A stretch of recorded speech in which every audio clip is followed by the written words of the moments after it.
Hello, in this video I want to show you how to install Firefox browser on TCL 408.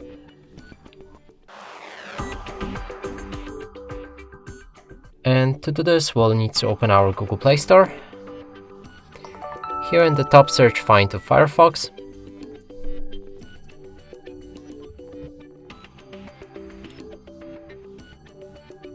Install it.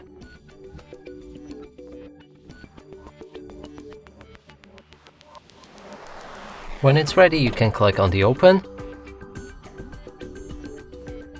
Then we can customize the browser with different theme, toolbar placement, sign in to turn on synchronization, change between different privacy protection settings, and read the privacy notice.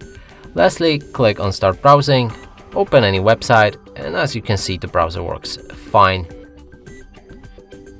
And that's it for this video. Hope you like it. Please consider subscribing to our channel, leave a like and a comment below.